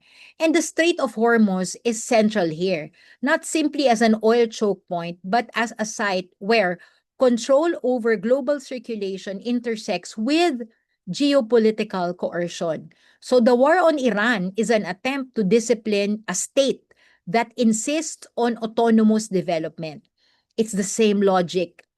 The same logic underpins U.S. pressure across the global South, no, or yung mga semi-colonies, no. Sovereignty itself has become intolerable where it obstructs monopoly capital, where it obstructs profit making by US imperialism. So, balikan natin yung discussions ng ASEAN sa energy disruptions caused by quote-unquote Middle East crisis. They cannot be separated from this reality. The very instability regional leaders seek to manage is generated by the imperial war system that they continue to accommodate. And I'm saying this, I'm talking about this because ASEAN will be back in November. And we have to be, as teachers, theoretically, intellectually ready for it. No? We must be able to combat this information warfare, no, being disseminated about ASEAN, about balikatan. No? So, the ASEAN Summit's official discourse emphasizes regional cohesion, economic integration, sustainable finance, strategic balance, yet the bloc's integration increasingly unfolds within structures of monetary subservience and externally shaped development priorities. So ASEAN speaks the language of multipolar cooperation while remaining deeply tethered, nakabuntot to dollarized financial circuits, externally driven capital flows, and security arrangements calibrated to U.S. strategic interests. And this contradiction is particularly visible in summit discussions around economic resilience, maritime stability, digital connectivity. And the same language that promises regional modernization also underwrites projects such as the Luzon Economic Corridor. Yan, yung Pax Silica, and broader semiconductor-centered restructuring under the emerging logic of Pax Silica. Regional integration is, we can say that it is increasingly organized around technological supply chains, serving strategic competition among major powers rather than autonomous development. No? So again, nagiging sidekick na naman tayo ng US dito sa Pax Silica. So the same state hosting diplomatic discussions on South China Sea stability, that is the Philippine state, Bongbong Marcos, maritime confidence building, regional de-escalation, simultaneously hosts missile launches, no, yung Tomahawk missile, and military exercises calibrated to strategic geography of both South China Sea and the Taiwan Strait. So the same administration invoking peaceful coexistence deepens military integration with Washington. So this reveals the central contradiction. While ASEAN pursues diplomatic mechanisms to contain maritime tensions, one of its chairing states, the Philippines, is being more deeply embedded in the military architecture, intensifying those very tensions. The same summit discussing disruptions caused by war on Iran unfolded while the Philippine state actively participated in the wider military architecture sustaining U.S. coercive power globally, which was the Balikatan. So this is how imperialist domination is being reproduced under present conditions. Diplomatic multilateralism on the surface and strategic subordination underneath. And the last point is the Philippines, no? We have been turned into a forward operating base, operating terrain. The links between the war on Iran, the Balikatan exercises, ASEAN summit, and the Negros killings point to a broader process through which the Philippines is being drawn more deeply into the management of imperialist crisis. And this process unfolds through several interconnected developments. No? So Philippine territory, as we said, just to summarize, increasingly being configured as a logistical corridor for U.S. military operations across the region, with expanded access arrangements, missile deployments, and military infrastructure tying the archipelago more closely to Washington's strategic planning. So this military integration is matched by a parallel economic rendering. Projects such as the LEC o yung Luzon Economic Corridor, Pax Silica, no? Presented as pathways to modernization, digital competitiveness, and supply chain resilience, must be read within what has been described as Pax Silica, the fusion of technological production, strategic logistics, and military-industrial coordination under U.S.-centered regional restructuring. So this is actually U.S. war making using our rare earth, our minerals, using our land, building supposedly a AI hub, no? Parang yung mga economic zones na naging napaka-exploitative, no, sa mga manggagawa. So the Philippines is not being developed as an industrially sovereign economy through Pax Silica. It is being positioned as a subordinate production site within wider strategic architecture. It is as being made a source of low-value raw materials, a reservoir of cheap labor, and a logistical bridge for semiconductor and critical technology supply chains organized around foreign strategic priorities. And when we say foreign strategic priorities, we mean imperialist wars. So this helps explain why summit discussions of resilience and connectivity deserve closer scrutiny. In the present conjuncture, resilience increasingly means adapting local economies to absorb geopolitical shocks generated elsewhere. Ganon. Kaya they love to use local economies because gusto nilang maging shock absorber, maging enabler tayo. No? While connectivity often means deeper insertion into strategic production chains over which the country exercises real control.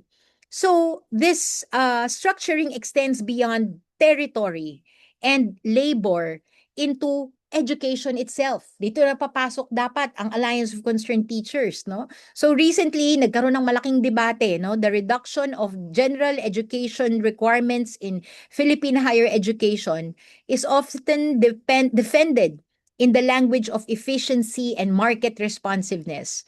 Yet viewed in this broader context, it reflects the same technocratic logic underpinning Pax Silica. Ano yung pareho? By narrowing the space for history, philosophy, literature, critical social thought, education is increasingly recalibrated toward the production of technically competent but politically decontextualized labor, meaning disempowered, exploitable labor. So the educational counterpart to the Luzon Economic Corridor, to Pax Silica, is the curricular corridor, one that channels students toward narrowly functional competencies while diminishing the intellectual traditions necessary for historical memory, democratic critique, and anti-imperialist analysis. So this is not merely a curricular debate. Alam natin niyang mga guro, di ba? Hindi lang ito debate ng curriculum. It concerns the kind of subjectivity required by a semi-colonial economy reorganized for foreign strategic competition. Even diplomatic initiatives framed around regional stability and multilateral cooperation increasingly function to normalize these arrangements. No? So we should really be against the war machine because the war machine, the US imperialist war machine, is targeting even our curricula. So the Philippines is being positioned at once as a military platform for US strategic projection in an economic adjunct to foreign monopoly capital and a political site where the language of modernization and cooperation is used to legitimize deeper forms of subordination. Pero, no, yung kasaysayan, tinuturuan naman tayo that every imperialist escalation sharpens the contradictions it seeks to contain. What we identified as the four contradictions laid out by Jose Maria Sison, no? The same crisis driving militarization generates resistance, no? Ito tayo ngayon, nagtatalakay at na sana sa mga darating na araw makapaglunsad tayo ng mas malalaking face-to-face talakayan at mga marcha ng bayan, no? The challenge before anti-imperialist forces is therefore clear. The challenge between nationalist teachers is very clear: to expose the links between ASEAN's economic diplomacy and military subordination, to reveal balikatan as a colonial continuity rather than alliance partnership, to name counterinsurgency for what it is, its class war, and to stand in solidarity with all peoples resisting imperial assault from Negros to Tehran. So the issue is no longer whether US imperialism is in crisis. It is, and we know that. The question is whether that crisis will be resolved through intensified war or through the organized struggle of peoples peoples who are determined to end the system that produces war. And I believe that teachers have a great role to play in this undertaking. So, doon po ako magtatapos at maraming salamat. Gusto kong marinig ang inyong mga komentaryo at ang maidadagdag nyo pa sa diskusyon na to. Thank you so much. Maraming salamat po, Professor Sara Raimundo, para sa inyong comprehensive na discussion regarding the ABCs of war with regards to the US continuing imperialism.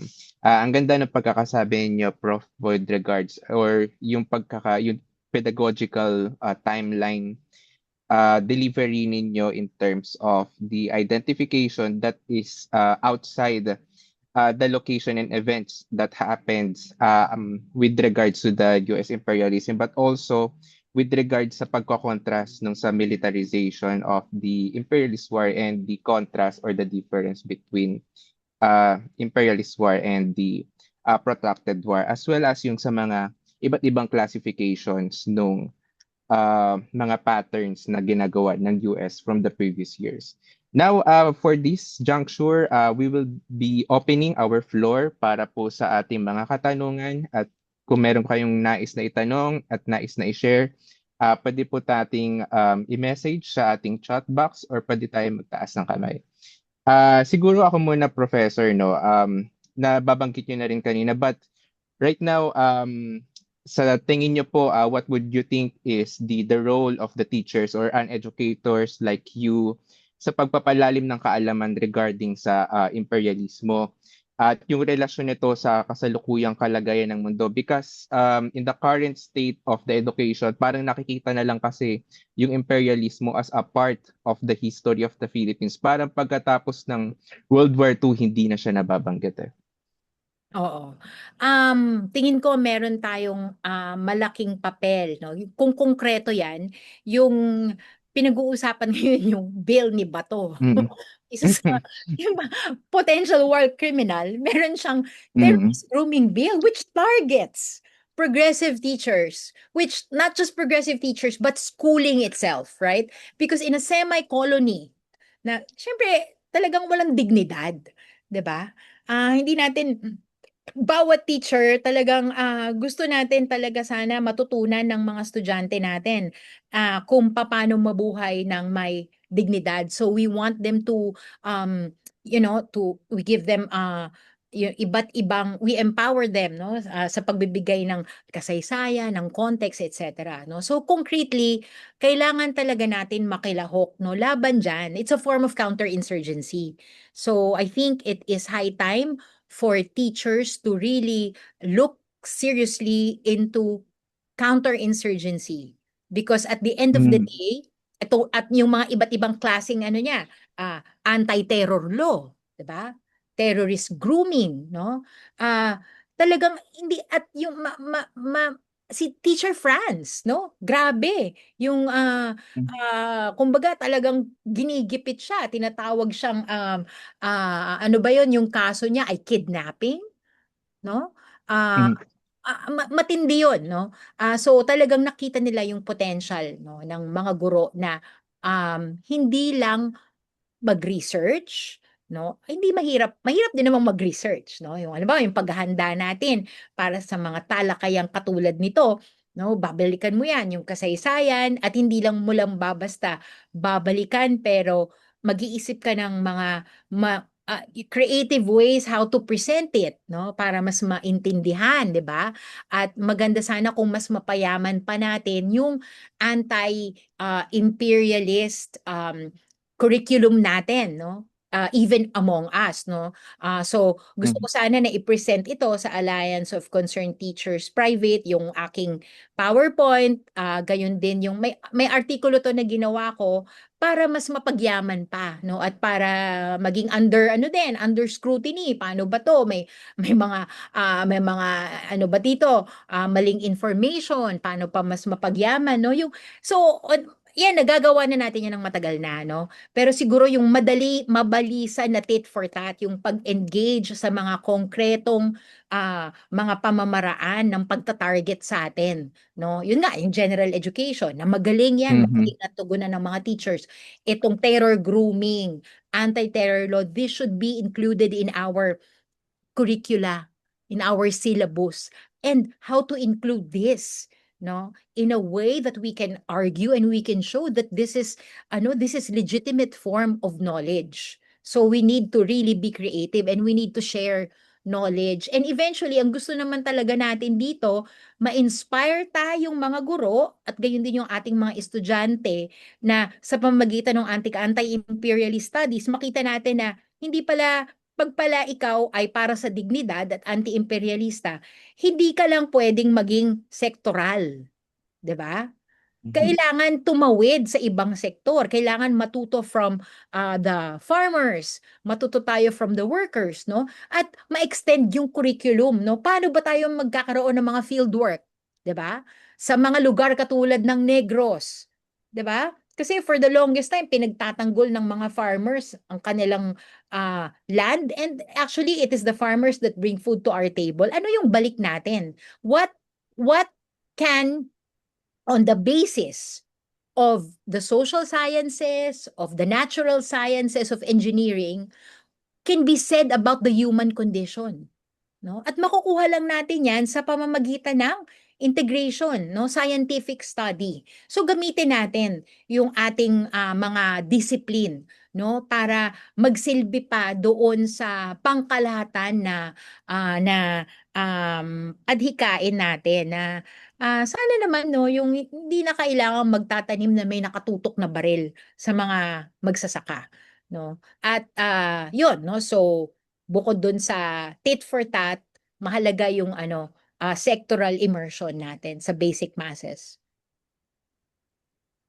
And thank you so much for that. Ang ganda nung response na parang hinihikayat ng mga guro na lumabas sa apat na sulok ng classroom, no? Parang naalala ko yung isang sa paborito kong quote during college na ang lipunan ay isa ring laboratorio.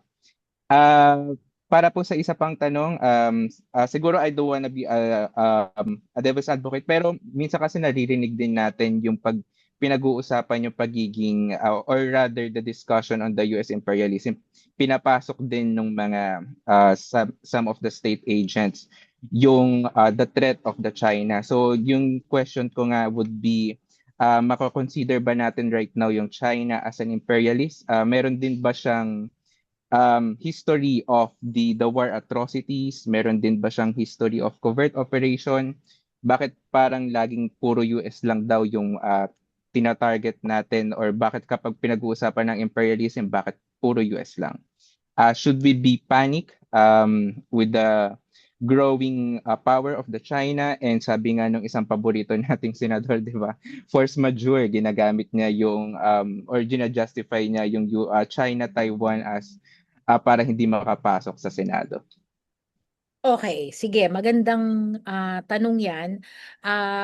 Sagutin natin yung mga part na madadali, no, yung mga konkreto.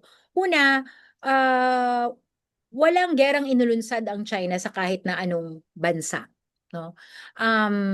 Yung conflict natin sa China concerning West Philippine Sea ay violation ng sovereign rights under the United Nations Convention on the Law of the Sea. Hindi siya violation ng national sovereignty. Magkaiba yon kasi yung violation ng national sovereignty may kinalaman sa kung ano yung enshrine sa ating constitution. But when we talk about our conflict with China, we're talking about a maritime regime, right? It's a maritime regime na we adhere to it because we are signatory to the UNCLOS. Now, clearly, China's 10-dash line claim does not belong to any maritime regime or any regime that governs the seas. Okay? Ang China kasi signatory di dyan eh. So, it violates our sovereign rights to in accordance with the UNCLOS, not our constitution. So, kailangan maintindihan natin yung magkaiba yung sovereign rights dun sa with reference to West Philippine Sea and national sovereignty. So, yung nangyayari sa West Philippine Sea, yung conflict doon, ay tama yung ginawa na nagsampa tayo ng kaso sa International Tribunal on the Law of the Sea. By 2016, ITLOS ruled favorably, no, doon sa ating kaso. At hindi yun, hanggang ngayon, hindi pa yun nasisettle. But since this is United Nations, no, hindi kailangan mag-escalate yan sa gera.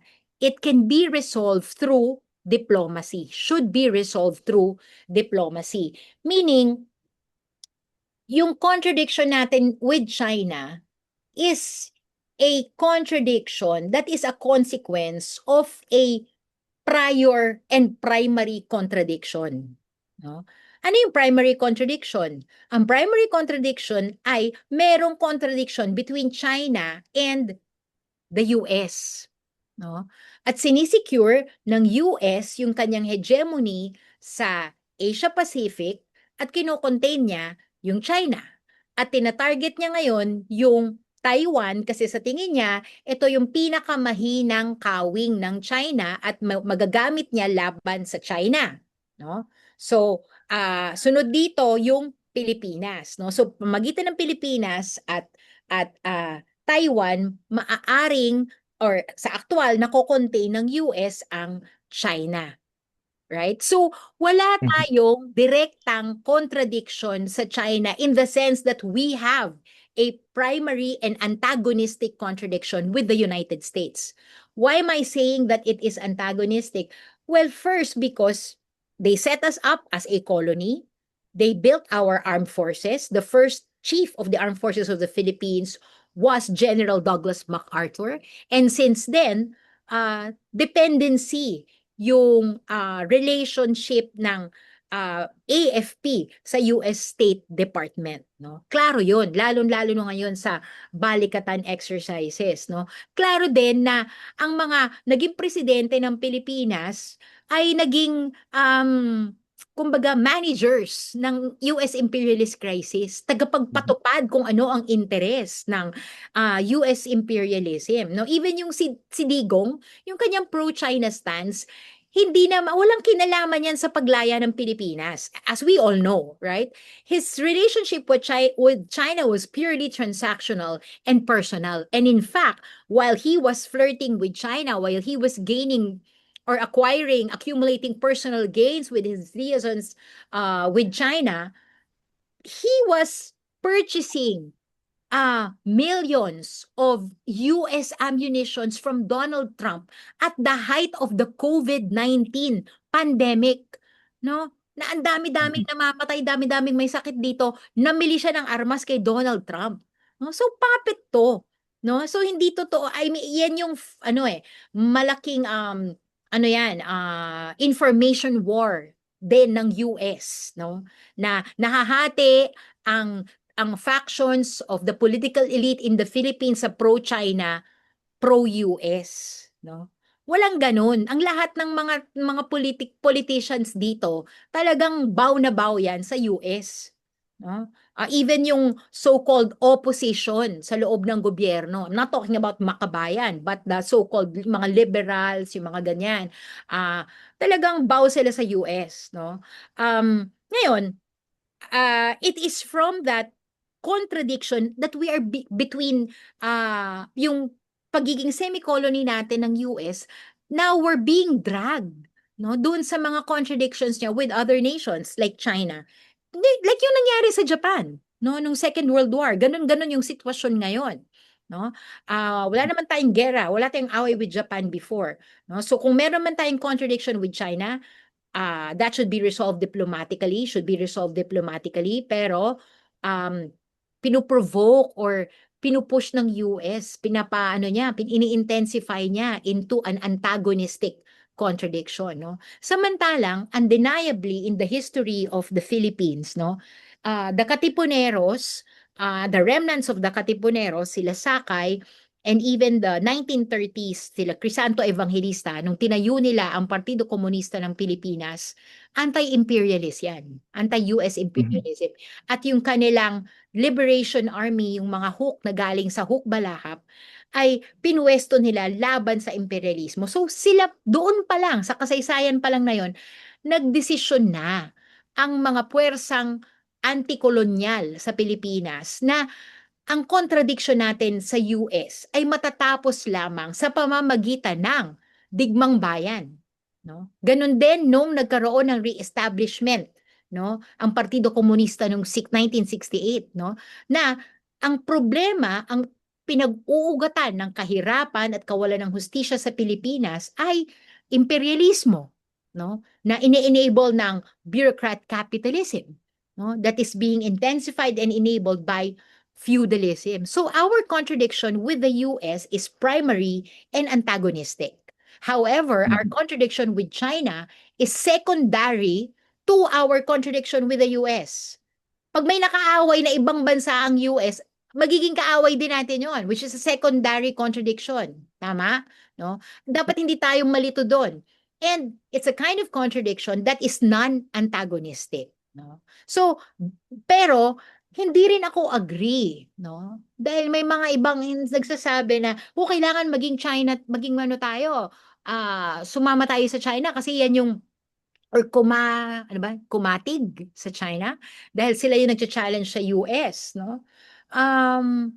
I don't think and I don't believe that we could outsource our anti-imperialist struggle to China.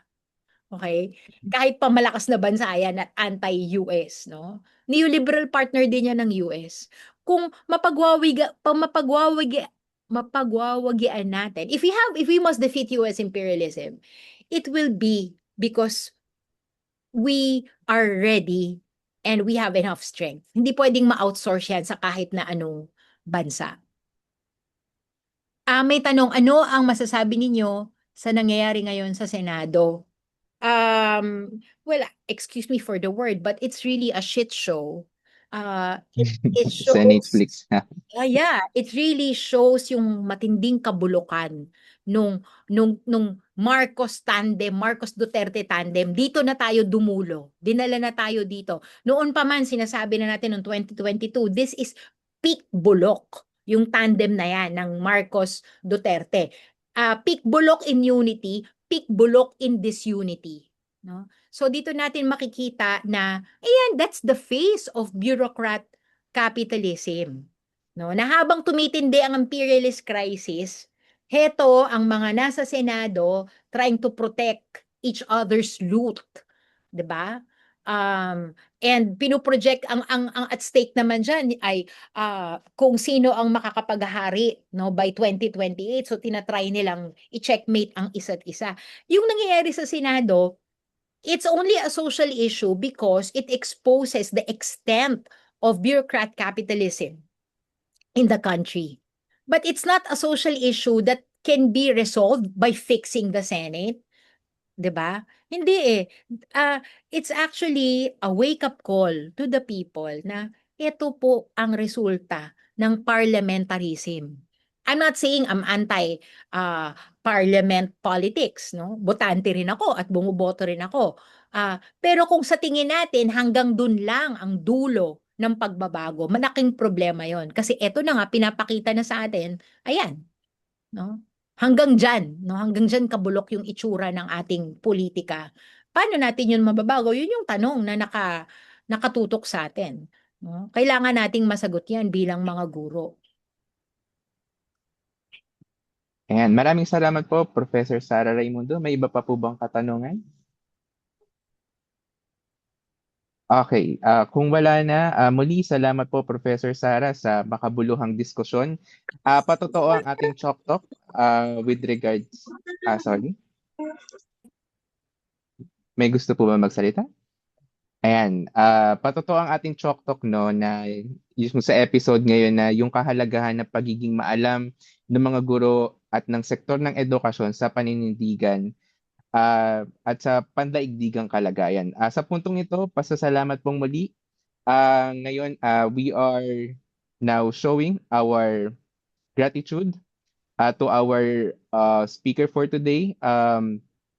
Sa puntong ito, pasasalamat pong muli. Narito po ang sertipiko ng pagpapahalaga mula sa Alliance of Concerned Teachers Private School. Certificate of Appreciation is awarded to Professor Sara Raimundo for imparting knowledge as a research speaker in an education discussion entitled Chalk Talk, the ABCs of War and Crisis, pagtuturo sa panahon ng gera at krisis, given this 30th of May 2026. Ayan, let's give her a warm of applause, a virtual warm of applause. Everyone, thank you. Thank you po. Maraming salamat. Pasensya na ang daldal ko, pero ito po yung email ko. Meron pa palang may message dito na tanong. Hindi ko na nakita agad, Mhm. pero ito po yung email ko. Pwede po tayong mag-usap dyan. Pagpatuloy natin yung conversation kasi gusto ko ring marinig at makasilip din sa mga projects nyo na related dito para matuto din naman tayong lahat sa mga trabaho ng isa't isa. Ipapadala ko po yung PowerPoint at saka meron po akong artikulo na sinulat na pinagbatayan ko nito sa bulatlat.com. Ipapadala ko rin po. Sana po ma-disseminate ni Sir Tristan sa mga kapwa natin guro ngayong hapon. Thank you so much. Thank you so much po, Professor Sara. We will share that to our page po, Professor. Okay. Para po sa mga interesadong maging bahagi ng ACT Private School, maaari niyo pong i-scan ang QR code sa screen.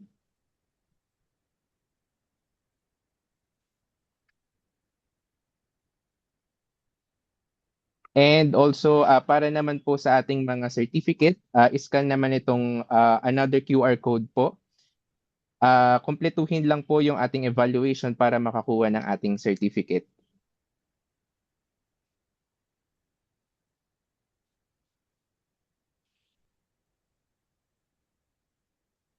Alright.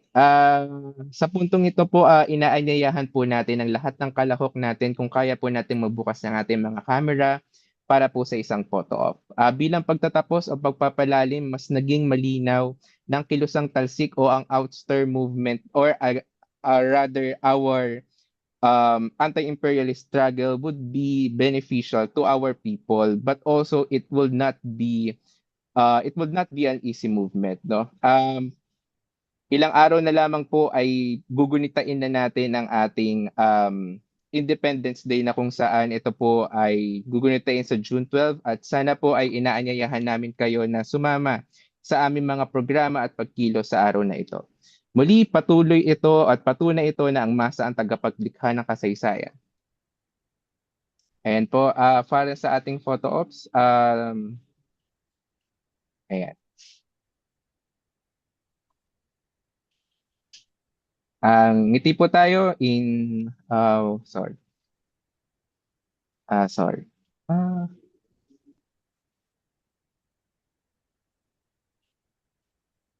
Ayan, ngiti po tayo in 1, 2, and 3.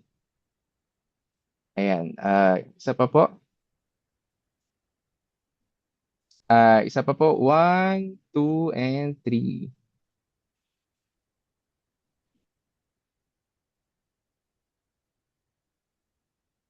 Last po. Isa pa po, 1, 2, and 3. Ayan, muli, maraming salamat po sa lahat ng dumalo. Magkita-kita po tayo sa June 12. Thank you, everyone.